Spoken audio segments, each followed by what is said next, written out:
Let's talk about being prepared. Aren't you ready for life to get back to normal? I know I am, but there's one thing none of us can afford to ignore. Another crisis can happen at any time without warning. But this time you can have peace of mind knowing you're prepared in advance for whatever happens. So ask yourself, do you have enough food, water, emergency supplies to get through the next time? If not, you need to check out My Patriot Supply. They are America's leading preparedness company, and they'll help you become happily self-reliant. Their mission is your survival. Their food is delicious too and stays fresh up to 25 years, so it'll be there when you need it. You won't have to worry if something bad happens. You'll be well prepared. Order today and your food will be delivered in 2 to 3 days. Go to preparewithx22.com right now and do what you know you need to do. That's preparewithx22.com or click the link in the description.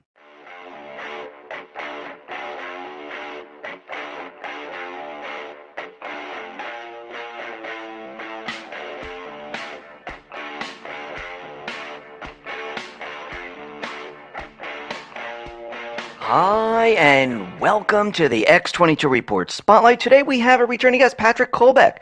Patrick is an aerospace engineer, an author, former elected official, and a former candidate for governor of Michigan. He served 2 4-year terms in the Michigan Senate. He's the creator and owner of letsfixstuff.org, and I am very happy to have Patrick back on the X22 Report Spotlight. Patrick, welcome back to the Spotlight.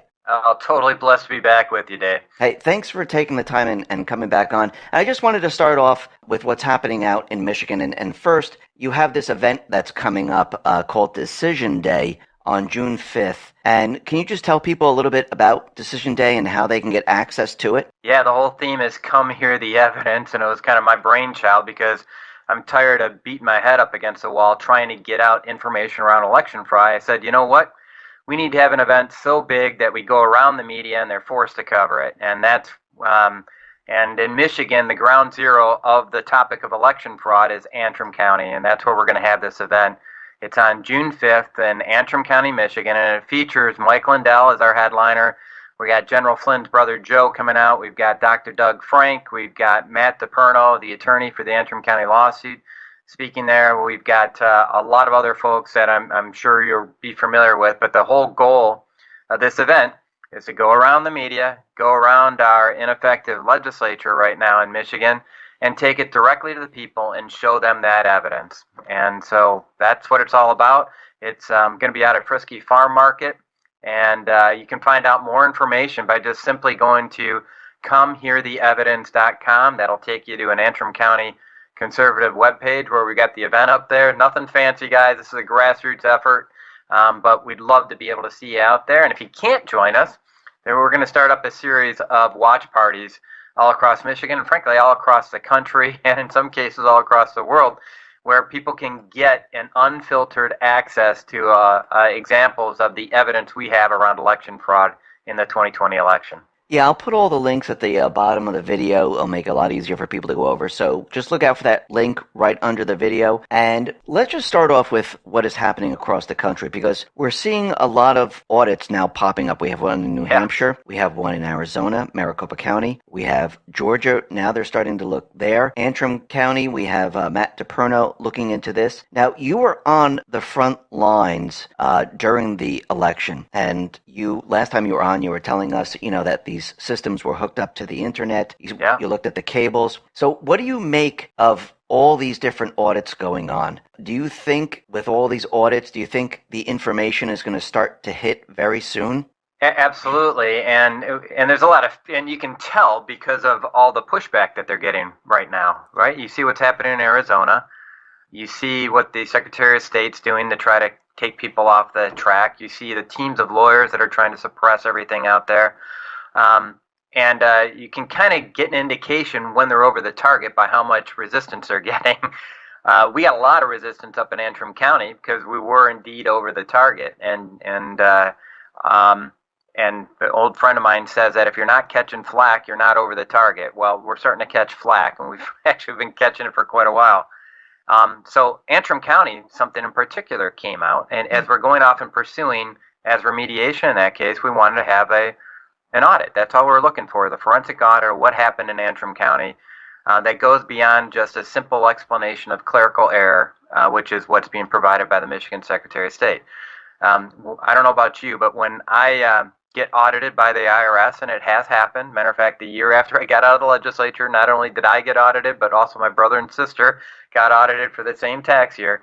When you get audited, it's a very in-depth process that you go through, and what they're trying to make people believe is an audit nowadays is a key thing. We have to go in and define what exactly is an audit, and that's the beautiful thing about what's happened in Maricopa. They've gone through and done essentially a proctology exam on the election system for the most part, and the bad guys don't want us to do that. Well, in Antrim County, we were seeking to do the same thing. And what they did is they called something an audit that was really just a glorified recount. And the reason I highlight that is that when the IRS audits you, they don't ask you to go off and re-add all the cells on your 1040 form. That's not what an audit is. An audit means every entry that you have in that 1040, you got to go off and provide the paper trail to justify how you got there. And that's not what happened in Antrim County. And the judge dismissed the case, stating that an audit had been performed in Antrim County when it actually hadn't. We have documented proof that what happened there, even though it was called an audit, it was not an audit. It was actually a recount. And so that's going to be appealed, just so everybody knows, and we're moving forward with that appeal. But it comes down to a fundamental definition of what is an audit. And I think you're going to see a lot of discussion of that all across the country, because in a lot of states, there isn't a clear definition of exactly what an audit is. Yeah, I'm surprised that there isn't, because, when you think of audit, just like you said, you think of the IRS coming in, looking through all your receipts, looking through every single, write-off and income, expense, everything that you've done, and you have to produce all of that. And they push aside your tax return, and they look at the meats and potato of what you use to put in your tax return. Right. And this should be the same thing with all these different areas that are, telling us they're doing an audit, but they're really just recounting the same exact numbers. So I know Matt DePerno up in Michigan, he found a lot of different things, especially with the Dominion machines, where these systems, they were switching votes. I mean, do you have any other information of what has been going on with that? Oh, yeah. I've been very close to what's going on with that. And first of all, I want to point out that it's the issues with the voting systems is not specific to Dominion. They just happen to be a system that, if you just read through their manuals, it looks like it's almost designed to enable people to cheat. So they're just a little bit more brazen about that. But that doesn't mean that they cheated per se. It just means that they have a system that is almost designed to be vulnerable. But we've had the same issues with ES&S systems, and haven't gotten a lot of data so far on HART systems, but those are the three systems that are inside of Michigan. And what he's discovered is that, and here's one of the most damning things for me, because I'm a bit of a techie, geeky kind of guy here as a former cabling designer for space station stuff. I've routed networks before. I'm very comfortable as a certified Microsoft small business specialist with how to connect Cat5 cables.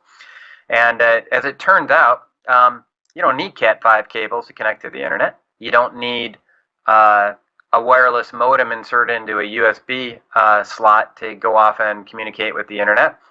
They found a way to guarantee that you have access to the internet, and what they did is essentially for all intents and purposes, they put a smartphone on the motherboard for ES&S machines, so that as soon as you power on that device, it's screaming to the internet, "Here I am, here I am."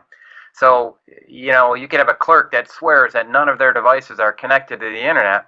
Well, unless they actually peek under the hood and look into the chassis and know what to look for. In this case, it was a Telit microchip that was installed on the motherboard directly, that allowed for 4G data communications.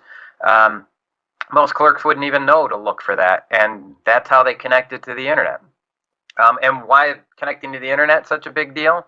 Well, you just breached the chain of custody around your election records, and we've shown that there are data transfers made with foreign entities in the election time frame, and so it's earth-shattering information. But here's the big deal: have you heard anything about that on any of the major news networks? No. It's like if a tree falls in the wilderness, does it make a sound? You'd think that everybody would be hearing about that. So who actually audited the machines to make sure that none of this was supposed to be there? Because if it was there, someone placed it into the system. Was it built that way and handed off to the Nobody audits the machine. They do ostensibly the EAC, the Election Assistance Commission, performs a software audit.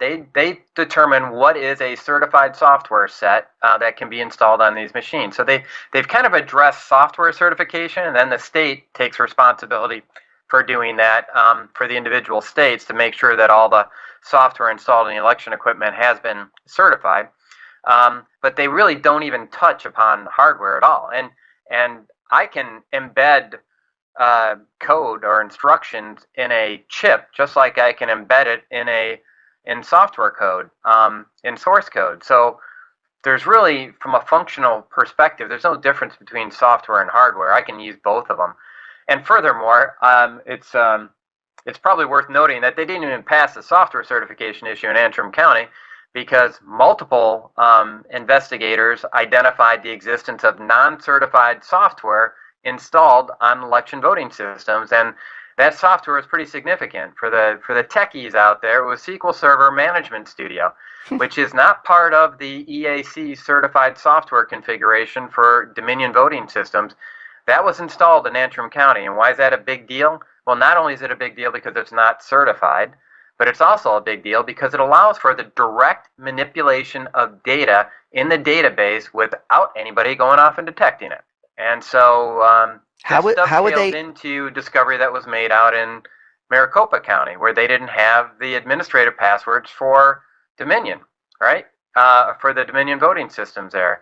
There is very lax security around the credentials for these all-important voting systems. And if the access to these voting systems can be done by anybody. And, oh, by the way, up until the Maricopa County audit, Dominion had the same password that was pretty much used across all the different states. And spoiler alert, it's DVS Corp 08 exclamation point for their password for all systems that Dominion had access to pretty much nationwide.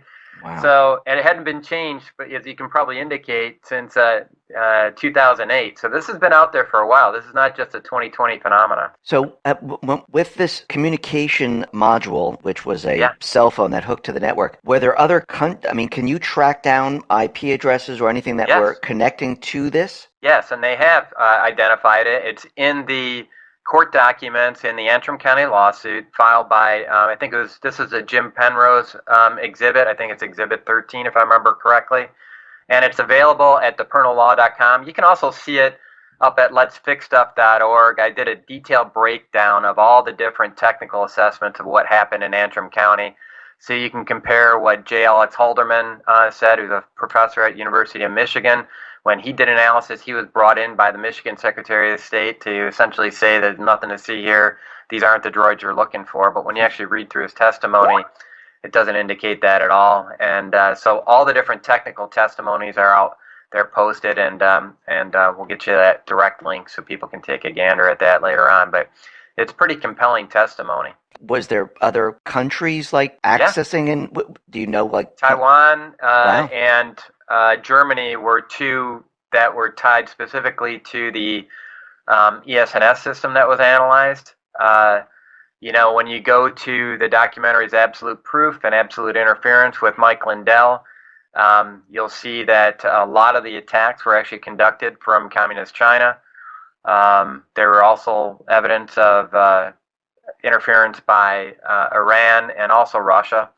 So, there was quite a few cyber attacks. Oh, by the way, I've talked with the guys that have done the actual analysis of essentially what amounts to a trace log, where they identify the source of the attack, thus including the IP address and MAC address of the devices conducting the attack, and the destination IP addresses and MAC addresses. And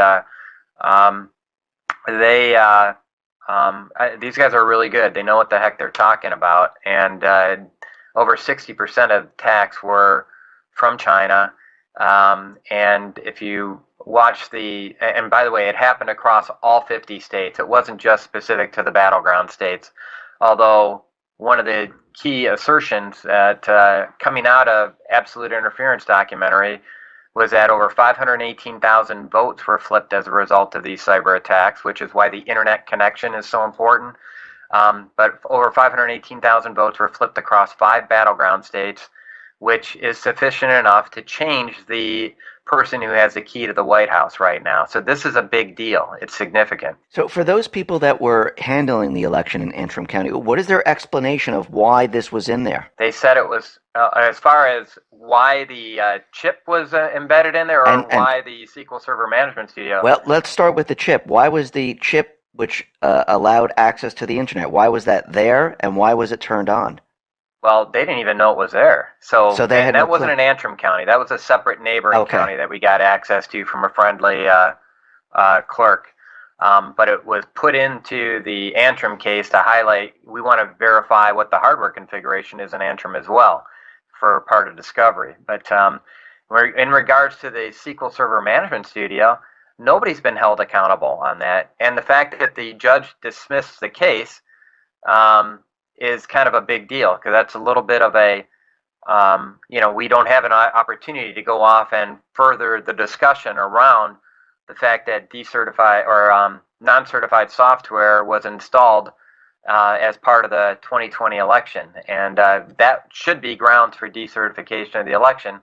But because we do not have a legal vehicle at this time, except for the appeal process that we're working on, it kind of hampers getting to the bottom of exactly what they believe was the reason for that in there. They've never debunked the fact that it was installed. Matter of fact, their expert actually asserted in the testimony by J. Alex Halderman that software is installed as well. So far, we have certain systems connecting to the internet. We have the Microsoft SQL Studio on there. Now, what about duplicate ballots or foreign or other ballots that were used? Have you found anything out about that? No, we haven't had direct access to the ballots to go out. I mean, we've had recounts, and during those recounts, there is a total of 4 of them that were done. The last one was advertised as an audit.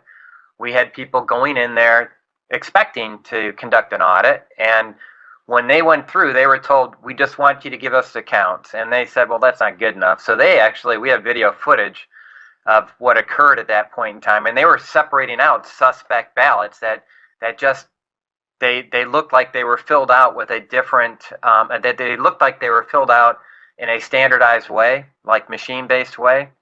And so they highlighted them, and you know how when you flip a deck of cards, you can have some of the cards sticking out, like usually when a magician wants you to pick a certain card.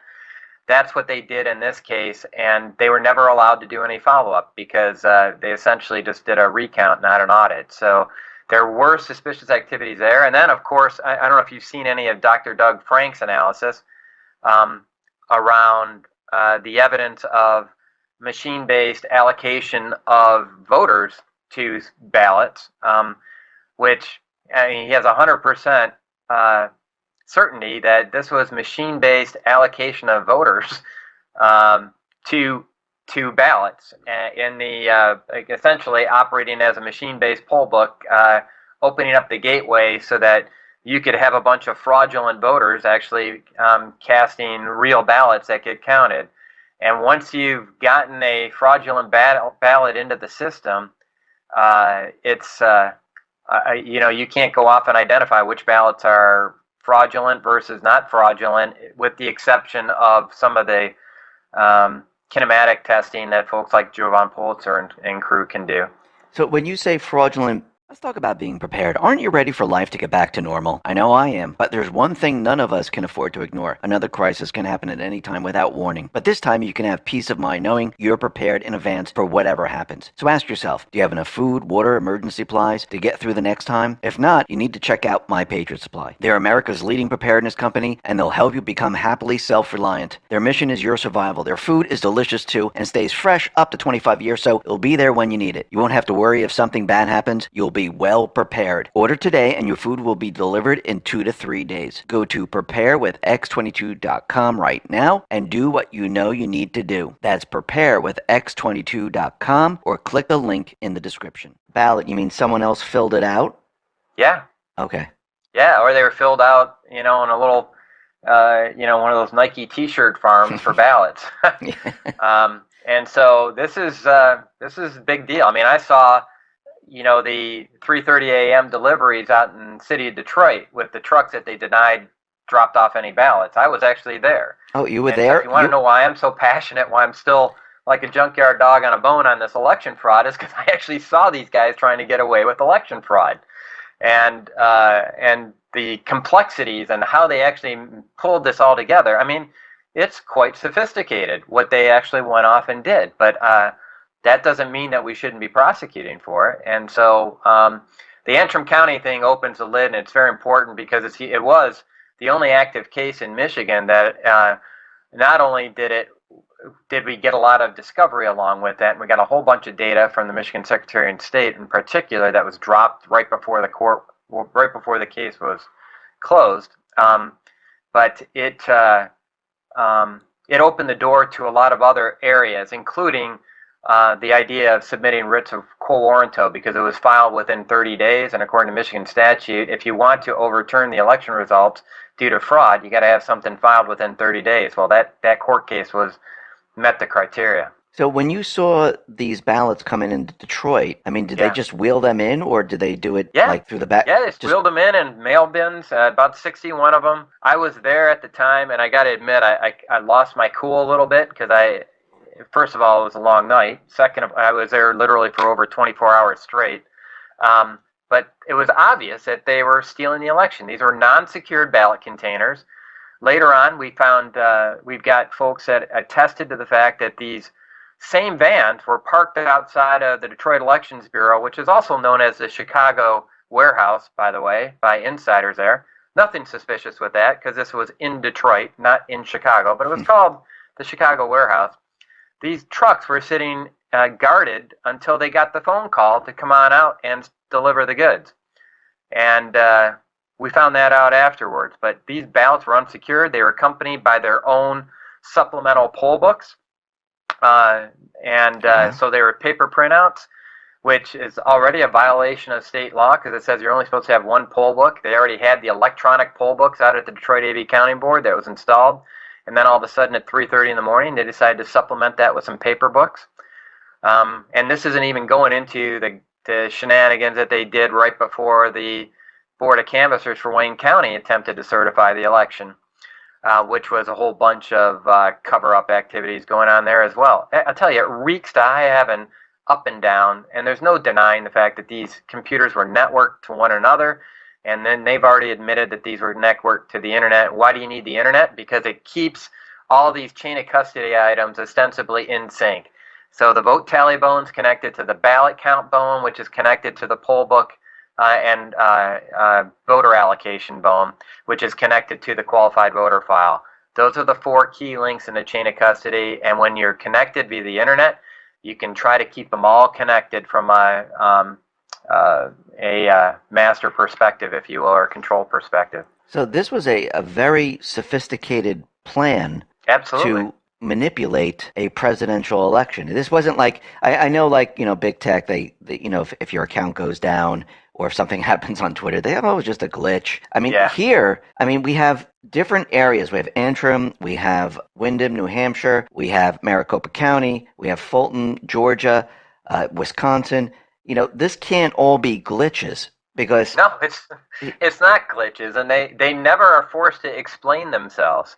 That's the part that really is frustrating. And because of this complete air superiority by what I call the coup perpetrators, I call them the coup crowd, you can't, anytime one of our little truth bombs, like the idea of a wireless chipset being installed on an election computer, anytime one of those tries to get off and taxi onto the runway, it's immediately bombed into submission or completely silenced by no mention at all. And that should send a chill up the spine of all Americans, not just those who want to see a different president in the White House. No, I agree with you. And I think every single Republican, Democrat, Independent makes no difference because, when somebody takes your voice away, when someone takes away your ability to choose the leader that you want, everyone is affected, and everyone should be up in arms, and everyone should want a transparent audit of what happened here. And put it this way, if everyone looks at all this stuff and we find nothing, there's nothing there. There's no cheating. Everything pans out. Everyone pretty much, I mean, I'll accept it. Yes, if we actually do a real audit, I mean, that's why there's the definition of audit where it's not really nailed down of what the definition of audit is. But when I think of an audit, I think of it as looking at every single signature, every single ballot, looking at the code inside the system. Do the numbers match up with the ballots, with what the computer systems spit out? Also, are these systems hooked to the internet? And did these votes flip? Do the numbers actually match with the number of people that are, in this county? I mean, that's an audit really looking deep, and you can go take it further. You can look at fold marks and things like that to make sure that these are all on the up and up. But everyone should be upset. And it feels like the fake news, they keep pushing against this transparent audit, saying that it's a waste of time, it's a conspiracy, cyber ninjas, they just want to make money, and they're just using every excuse instead of saying, something, let's find out if there is something wrong. And what's really interesting about what you just said is that if you just look back as recently as March of 2020, there was a documentary put out called Kill Chain. It's an HBO documentary. And they were making all the same claims that we're making now around the vulnerabilities of these election systems. And matter of fact, one of those folks in that documentary, the coup crowd, put on contract to go off and analyze Antrim County, J. Alex Halderman from my alma mater at the University of Michigan. But it's been silent since then. I just put out a post today. We dug up from the Detroit Free Press, which is supposed to be the more liberal version of the media, but frankly, they're all in the same ballpark with me right now anyway. They're in the propaganda arm, if you will, for the coup crowd. And in 2018, they highlighted the vulnerabilities to our election systems due to cellular-based modems. So this is kind of, first of all, it's hypocrisy, but second of all, it kind of points to the fact that there's an agenda that's to be had here, and the agenda is not the truth coming out of our media. It is a propaganda outlet, and when you look at what happens in the middle of a coup, what happens? First thing that they do is take over the TV and radio stations, right? Well, that's what they've done, and which is why X22 report is just so important for you to be able to go around all this. You've got an opportunity to go off and get out the truth, and I got to tell you, I really appreciate it, and I'm not alone. Oh, thank you very much. I wanted to ask you, if when the truth starts to come out and the results of the audit start to come out, can the election be decertified? Yes. Well, and here's a couple different paths, and here's the remediation that I've been pursuing on this topic. And the presidential election is pretty straightforward. Under Article 2 of the U.S. Constitution, our state legislatures have essentially plenary authority, which means absolute authority as to how to determine election results. And there's no time box on that or anything else. If they see evidence of fraud, they can come back and say, you know what, Michigan, our electors, our 16 electors, we're sitting there saying, you know what, we don't think that they were allocated correctly. We're going to decertify the election. And the same thing can be done in Arizona, in Pennsylvania, in Georgia, in Wisconsin, in Nevada, New Hampshire. Wherever they see these inconsistencies, they can decertify the presidential election. It's a little bit more difficult for the down ballot issues. And I want people to understand this isn't simply about the presidential race. This is about the U.S. Senate race. It's about the congressional seats. We shouldn't have a Senate Majority Leader Schumer right now. We shouldn't have a Speaker Pelosi right now. A lot of down ballot races at the state level and even at school board level, which was kind of the focus, and there was a ballot initiative that was a focus of the Antrim County lawsuit from the get-go, was that there was some funky business regarding issues with a local school board race and also a ballot proposal. So guys, this is all the way down the path. Well, the remedy for the non-presidential part deals with that writ of quo warranto. There are provisions in most states across the country, and by the way, states are supposed to be the ones responsible for elections, not the federal government. The Constitution just sets the time of elections. States are the ones that are supposed to run it. That's why this HR 1 that's coming out of the federal government is just so, it attempts to centralize or federalize elections. That's not the way our Constitution is designed to work. But the states have quo warranto provisions, which says that if you discover that there was fraud that was committed, here's a remedy associated with it and how you conduct that remedy. And I'm looking forward to having those writs of quo warranto issued, which essentially says, show me the evidence that you're the legitimate person, which essentially challenges them to provide the chain of custody around their election. And as we've been able to identify, and why we've focused so much on chain of custody violations in our election fraud discussions, they can't maintain the chain of custody. The burden of proof should lie on them. And they've been successful at flipping it around on us and saying, tell us where we cheated. But really, they're the ones that are supposed to demonstrate to us, just like in an IRS audit, you've got to demonstrate what that audit trail looks like in order to give people confidence that your assertions as to who won the election is accurate. So let's just say the elections, when all this starts to come out and they have the proof, and the elections are decertified, what do you think the Biden administration is going to do? Do you think they're just going to step down? No, well, I think right now what you'll see from them is that they're using their Department of Justice as a weapon. And they're active in Arizona. We believe they're very active here in Michigan. We know they're active in states like Georgia. And I think they're going to do everything they can to throw mud into the water and mix things up as much as possible so that people don't understand that there was a clear violation. So I think they're going to be taking a muddy the water approach. So we'll see what happens. I don't think he's going to give up the keys to the kingdom, so to speak, here willingly. Do you think he'll have to be dragged out of the White House? I think it's going to take. I don't know. I honestly don't know how that's going to play out, and that's going to be kind of interesting. I could see another location becoming the de facto White House for a while in the interim, and almost a case of tale of two kingdoms, so to speak, which is not where I think anybody wants to go. Ideally, we get back into respecting the rule of law. We let law enforcement do their business, and people respect the rule of law. But as we can see from this administration, they have no appreciation for the rule of law. Now, if this does go down, I just wanted to get your opinion on this. What happens with everything that he put into place? I mean, he reversed a lot of the executive orders that Trump put into place. Yeah. They're pushing certain agendas. I mean, if the election is null and void and it was, it's decertified, do they reverse all of that? That's a very good question. I don't know if you just sit there and hit the reset button and say, hey, the status of our legislation as of January 20th is where we go back to. I don't know if it's as easy as going off and doing that. And as somebody, my knowledge is more on the engineering world, and I know it's a little bit more straightforward to do from an engineering design perspective to go back to your initial design back on a certain date. But when it comes to law and the fact that a lot of these wheels are already in motion, I don't know how you put Pandora back in the box. Yeah, that's something that's going to be very interesting on how they work all this out. And unless, maybe the military steps in or something happens, just like in Myanmar. It's a really good question. And right now I'm just focused on getting all the evidence compiled to the point where people can be certain of that decision, because no matter what happens, we go down that track, it's not going to be pretty. Yeah.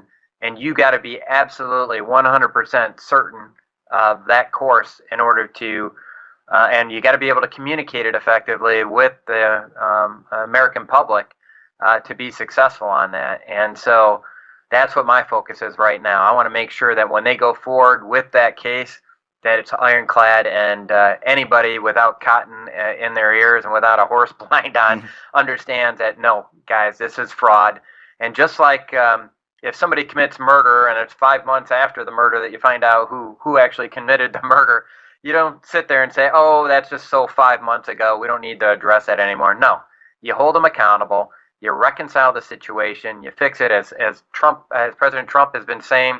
You get the diamonds back from the thief, right? Right. So that's what we need to go off and do. And they've stolen our country's diamonds, and we want them back. Absolutely. Patrick, thank you very much for being on the X22 Report Spotlight. once again, how can everyone see your work? Go out to letsfixstuff.org, and I try to get all the information, in addition to provide my own analysis. I just try to give everybody else the raw data so you can make your own decisions.